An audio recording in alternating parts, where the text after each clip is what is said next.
The idyll of Pahalgam, a jewel nestled in the breathtaking landscape of Kashmir, was shattered on April 22, 2025.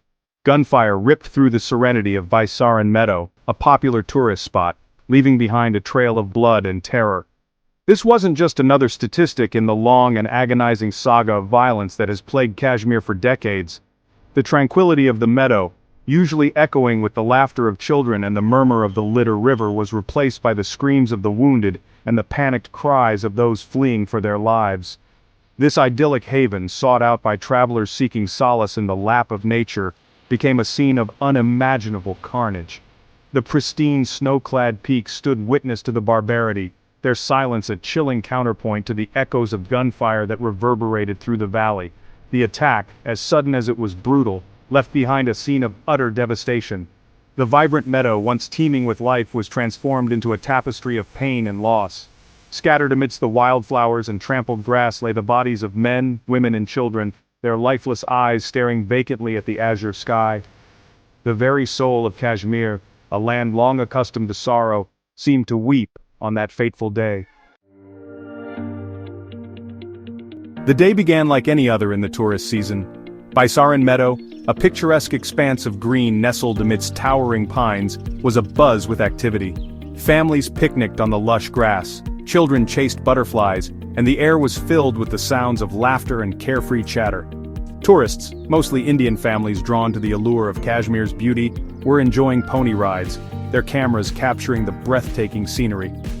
Little did they know that amidst this idyllic setting, danger lurked in the shadows. Eyewitness accounts paint a horrifying picture of the attack. At approximately 11 o'clock in the morning, the tranquility was shattered by the staccato bursts of gunfire. At least 4 heavily armed militants, their faces concealed by masks, emerged from the cover of the surrounding forest.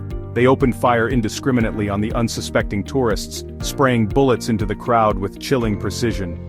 Panic erupted as the idyllic meadow transformed into a scene of chaos and terror, the air filled with the screams of the wounded and the terrified cries of children separated from their parents in the mayhem. Tourists scrambled for cover, diving behind trees and rocks, desperately seeking refuge from the hail of bullets. The attackers, merciless in their assault, moved through the meadow, their weapons spitting fire and death. The attack lasted for what seemed like an eternity, though official reports later estimated it to be around 15 agonizing minutes. By the time the gunfire ceased and the echoes faded into the mountains, the meadow was littered with bodies. The immediate aftermath of the attack saw a flurry of activity and pronouncements. Indian authorities, caught off guard by the scale and audacity of the attack, responded with a mix of condemnation and vows of retribution. Prime Minister Narendra Modi, on a state visit to Saudi Arabia, cut short his trip and returned to India, his voice heavy with grief and anger as he addressed the nation. He condemned the attack as a cowardly act of terrorism, vowing to hunt down the perpetrators and bring them to justice. Home Minister Amit Shah, known for his tough stance, wasted no time in pointing fingers at Pakistan. He accused Pakistan of harboring and supporting the terrorists, promising a befitting reply that would make the perpetrators pay a heavy price. Security forces were put on high alert across the region, and a massive manhunt was launched to track down the militants responsible for the massacre. The usually bustling streets of Srinagar wore a deserted look, patrolled by heavily armed security personnel, as a sense of fear and uncertainty gripped the valley. International condemnation of the attack was swift and widespread. World leaders expressed shock and outrage, offering condolences to the families of the victims and reaffirming their solidarity with India in the fight against terrorism. The United States, a key ally of India, condemned the attack in the strongest possible terms. President Donald Trump, in a phone call with Prime Minister Modi, expressed his condolences and pledged unwavering support to India in bringing the perpetrators to justice. The United Nations Security Council, in a rare show of unity, condemned the attack and called for the perpetrators to be held accountable. Kashmir's history is marked by a long-standing conflict that has seen numerous instances of violence. Over the decades, the region has been a flashpoint for tensions, with various groups vying for control and influence. This cycle of unrest has deeply affected the lives of the people living there, creating an environment of uncertainty and fear. From insurgencies to counterinsurgencies, each episode adds another layer of complexity to the already intricate political landscape.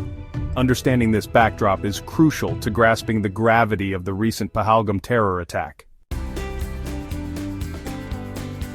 The implications of the Pahalgam terror attack are far-reaching, impacting not just the immediate victims, but the broader geopolitical dynamics as well. This incident serves as a grim reminder of the volatile nature of the region and the ongoing struggle for peace. Moving forward, it is essential for all stakeholders to engage in meaningful dialogue and work towards sustainable solutions. The future of Kashmir hinges on the ability to address the root causes of the conflict and foster an atmosphere of trust and cooperation. Only then can we hope to see a lasting resolution and a brighter future for the people of Kashmir.